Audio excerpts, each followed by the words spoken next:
Ah, Wimbledon et toutes ces traditions, porter du blanc pour éviter qu'on voit la transpiration, les strawberry and cream où le public se régale avec ça, le temps londonien et surtout le couvre-feu légendaire où à 23h, si t'as pas fini ton match, tu replies bagages et tu reviens le lendemain, ça nous avait manqué.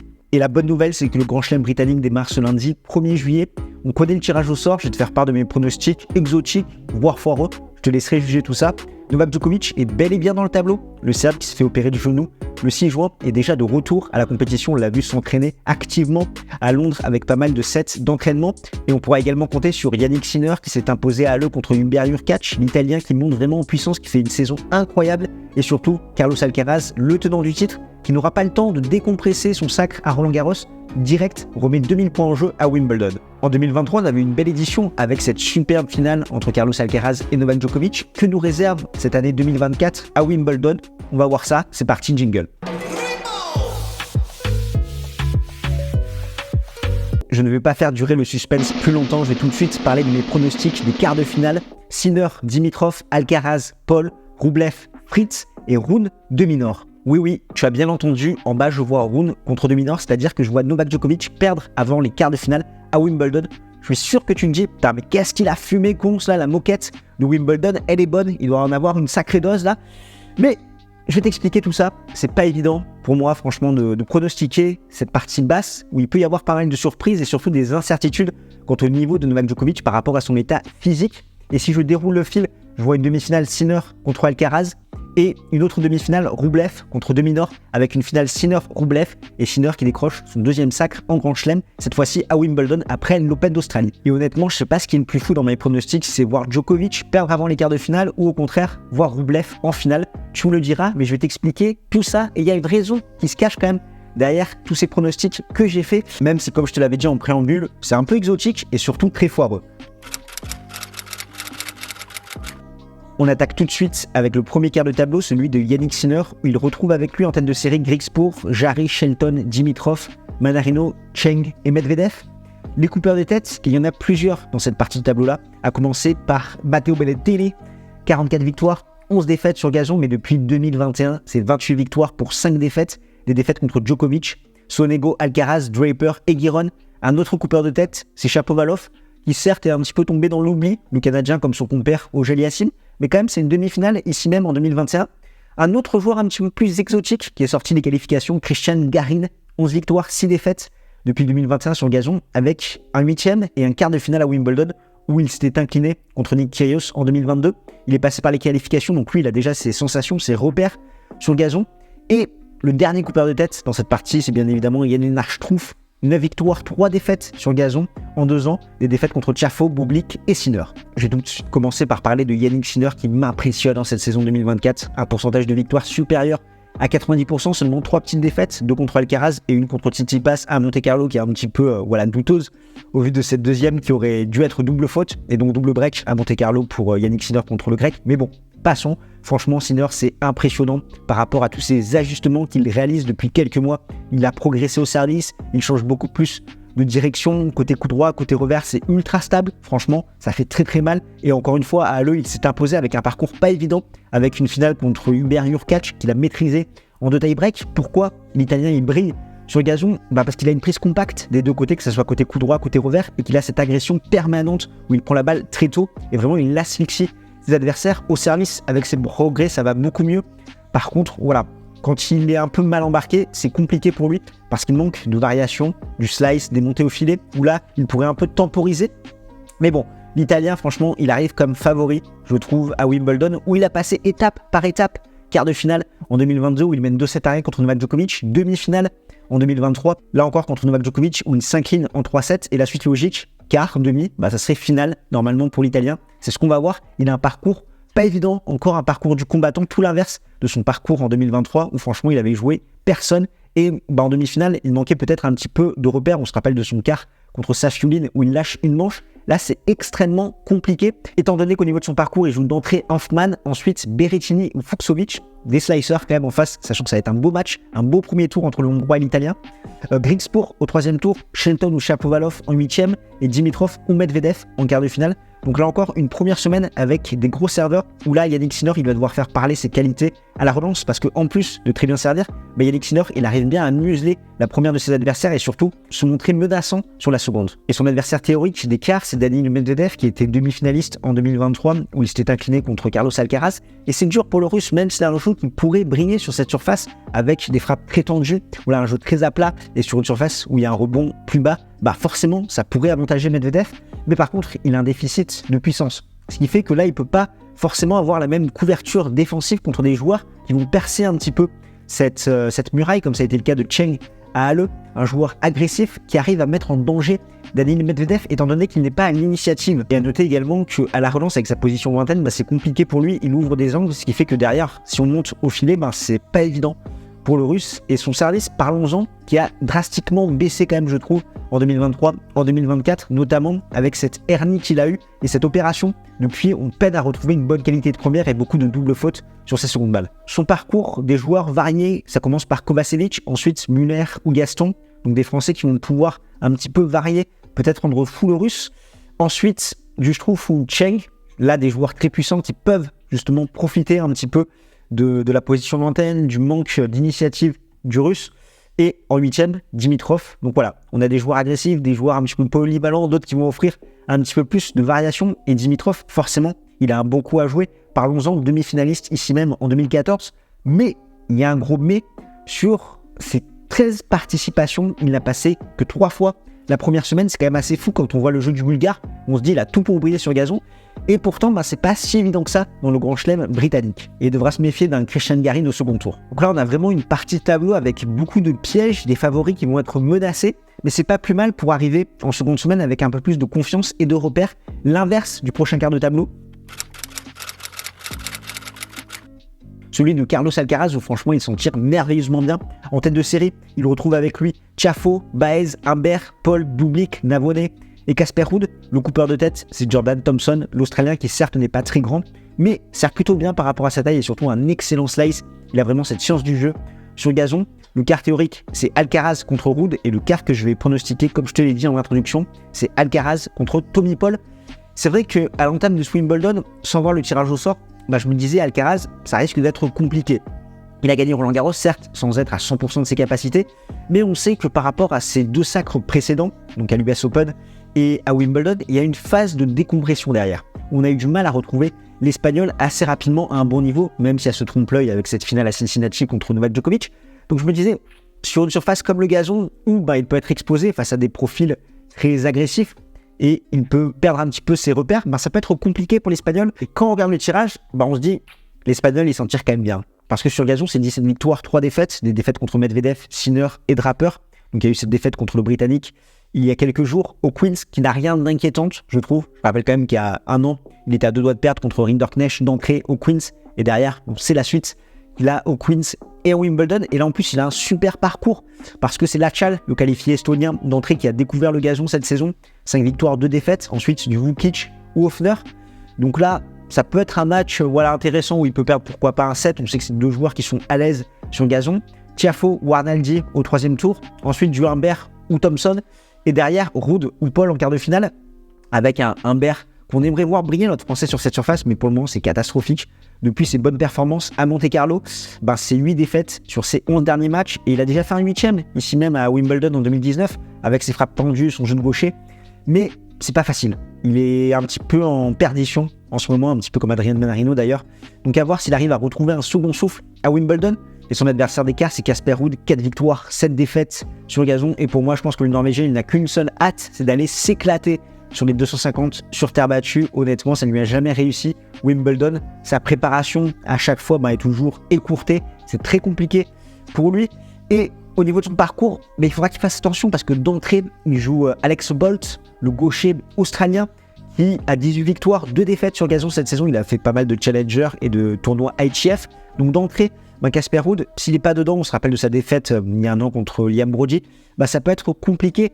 Et du Kopfer, du Fognini, puis Sonego et Paul, franchement difficile de voir le Norvégien en quart de finale à Wimbledon. Paul, parlons-en, joueur extrêmement complet, qui prend la balle tôt, qui arrive à bien servir, à monter au filet, vraiment une belle variation dans son jeu qui a été titré au Queens et qui a un très bon tableau l'américain pour aller en quart de finale. Avant qu'on passe à la partie basse et mes pronos un petit peu what the fuck où je me suis fait plaisir, si tu ne connais pas, nous c'est Games & Talk et on a des passionnés de tennis comme toi à décrypter l'actualité de la petite balle jaune. Donc si c'est quelque chose qui t'intéresse, si ce contenu t'apporte de la valeur, si je t'ai fait rire avec mon pronostic, tu sais quoi, tu prends ta raquette et tu fais ton meilleur Jokos match sur le bouton pour t'abonner, comme ça tu vas pouvoir suivre dans les meilleures conditions Wimbledon. On te prépare plein de superbes vidéos, on a des lives tous les jours pour revenir un petit peu sur l'actualité. Et c'est vrai que c'est pas facile à suivre en plus avec les droits TV où c'est pas forcément en clair.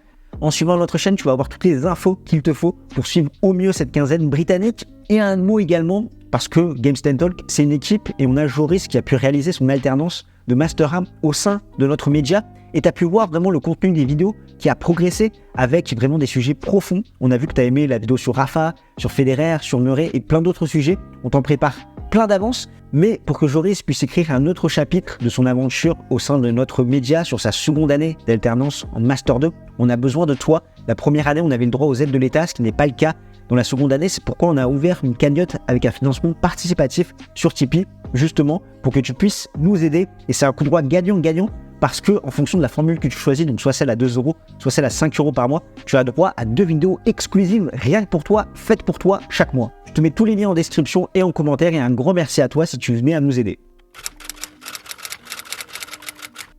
On repart tout de suite avec le troisième quart de tableau, celui d'Alexander Zverev où il retrouve Draper, Tabilo, Fritz, Tsitsipas, Korda, Musetti et Rublev en tête de série. Très très chargé, franchement n'importe qui peut tirer un petit peu son épingle du jeu. Au niveau des coupeurs de tête, j'ai noté Davidovich, Fokina, tu vas me dire, il fait plus rien l'espagnol, c'est vrai qu'il est capable du meilleur comme du pire et en ce moment c'est plus le pire. Mais je te rappelle qu'en 2023 il fait 5-7 contre Holger Rune qui derrière va aller en quart de finale. Et l'année d'avant, il sort Hubert Hurkacz sur gazon, oui, il sort bien le polonais. Donc Davidovich Fokina, il faut quand même regarder où il est, d'autant plus qu'il a un premier tour popcorn contre Senni Korda. Au niveau du quart théorique, Rublev-Zverev et le quart que je vais pronostiquer, Rublev contre Fritz. Quand on voit jouer Alexander Zverev avec son énorme service, on se dit mais l'Allemand il a tout pour briller sur gazon. Et pourtant c'est que 2 petits huitièmes à Wimbledon en 2017 et 2021, à chaque fois perdu contre des joueurs canadiens. Qu'est-ce qui pose problème? Donc certes, Alexander Zverev, il sert très bien, mais derrière, c'est un petit peu plus compliqué. Pour lui, on sait qu'Allemand, il préfère une surface où il a un point de contact plus haut, notamment pour bien frapper. Ses revers, là, il doit beaucoup plus se baisser, beaucoup plus fléchir avec un rebond bas. Et surtout, il est un peu trop passif, ce qui fait qu'il va être un peu précautionneux à jouer beaucoup dans la diagonale. Et ça manque un petit peu de changement de direction des attaques longue ligne, que ce soit côté coup droit et côté revers. Et forcément, ça lui fait défaut sur gazon. Et notre petite stat comme ça, c'est 2 victoires pour 5 défaites contre des membres du top 20 sur gazon. Avec ses 2 seules victoires, c'était Federer à Halle en 2016 et Bautista Agut à Halle en 2017. Son parcours, Carmel Baena d'entrée, donc ça c'est cadeau, il prend l'allemand je pense. Ensuite, Giron qui a fait des bons résultats, il a sorti Berrettini. Franchement, il peut être menaçant l'américain. Jack Draper, on attend beaucoup du britannique, mais j'ai peur qu'il y ait un petit peu trop de pression sur ses épaules, étant donné que là, avec un Murray qui va jouer en double, mais pas sûr en simple, et à mon avis, ça risque d'être très compliqué. Il y a beaucoup d'attentes sur Jack Draper, qui a fait de très bons résultats, qui a sorti Alcaraz, qui s'est imposé à Stuttgart contre Berrettini, derrière qui fait un quart de finale au Queens, et ensuite pour Zverev, ça pourrait être du Fritz en 8e et Rublev ou Tsitsipas en quart de finale. Et Fritz, c'est un petit peu le même combat, il préfère des surfaces avec un point de contact plus haut, notamment côté revers. On sait qu'il est gêné quand on fait du slice, on se rappelle de son match contre Nadal, ici même à Wimbledon, ou contre Thompson il y a quelques jours, mais Fritz, il a quand même fait un quart de finale à Wimbledon en 2022, et là cette semaine, il est en demi-finale à Eastbourne. Donc, il peut briller sur cette surface s'il arrive vraiment à bien jouer tout au long de la quinzaine, ce qui n'est pas évident en format Grand Chelem où on sait qu'il a souvent des contre-performances. L'adversaire théorique en quart de l'Allemand, c'est Rublev, 25 victoires, 14 défaites sur gazon. Il a fait un quart contre Novak Djokovic à Wimbledon en 2023, battu par Giron à Halle. C'est une saison compliquée pour le Russe malgré ce titre à Madrid. Mais je rappelle que hors Roland Garros, en majeur, c'est 6 quarts sur ses 7 dernières participations en Grand Chelem. Donc ça, c'est franchement très costaud. On voit qu'il est très régulier, hormis à Roland Garros, où généralement il contre-performe. Ce qui fait qu'il pourrait vraiment tirer son épingle du jeu et pourquoi pas péter ce plafond pour aller au-delà des quarts de finale et bel et bien en demi-finale, voire plus. Ça commence tranquille avec Comesana, puis derrière Walton ou Coria. Musetti, au 3e tour, ça peut être compliqué. L'Italien qui a montré de belles choses. Il a fait demi à Stuttgart et finale au Queens avec sa belle variation côté revers, sa première frappait un petit peu plus à plat, même si voilà, il n'a pas forcément d'énormes qualités au service et à la relance où ça peut être compliqué avec son revers à une main. Mais franchement, il est pas mal, il surfe sur ses bons résultats, notamment qu'il a acquis à Roland-Garros et ce super match contre Novak Djokovic. Ensuite, un huitième de finale de tous les dangers contre Tsitsipas ou Korda, et derrière Fritz ou Zverev.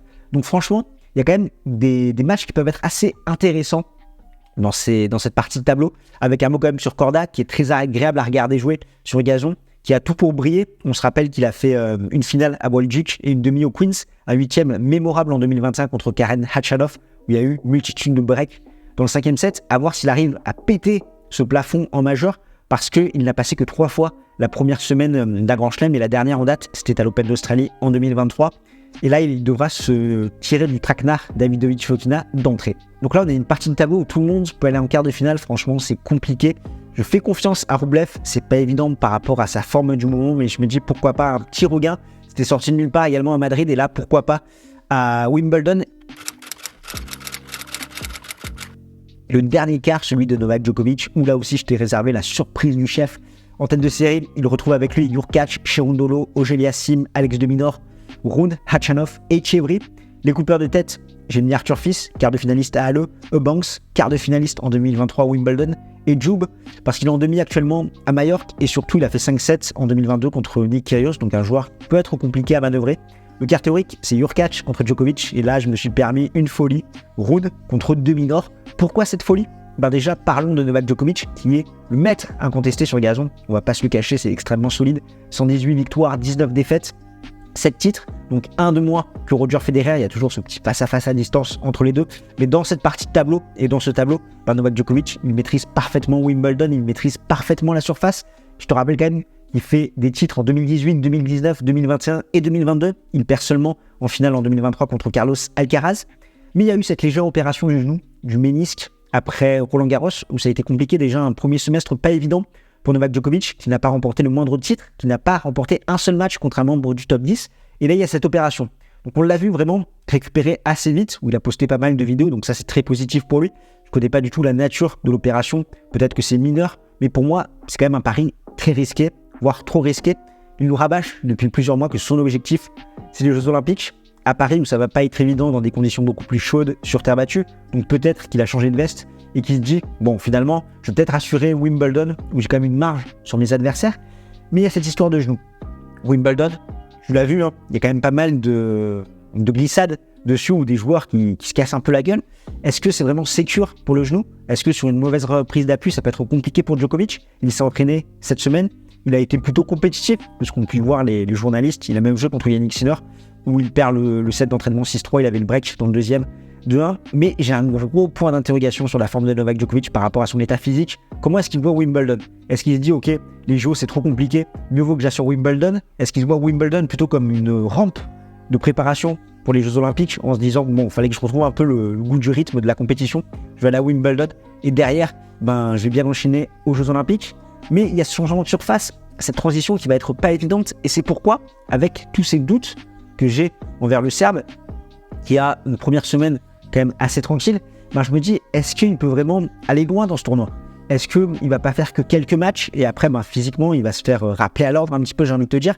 C'est pourquoi je ne le vois pas passer les huitièmes de finale, mais bien sûr, si on a un Djokovic à 100%, sur le gazon, il est supérieur à quasiment tout le monde dans ce tableau, je le redis encore une fois, par rapport à l'état du Serbe, mais il y a ce premier semestre compliqué, il y a cette opération, j'ai beaucoup de doutes, et c'est difficile pour moi de me dire Djokovic en finale, finger in the noise, par rapport à son parcours. Donc au début ça va, Kopriva, donc le qualifié tchèque qui a sorti Ricci, qui n'est pas forcément extrêmement connu, sachant que c'est seulement 15 matchs sur le circuit principal.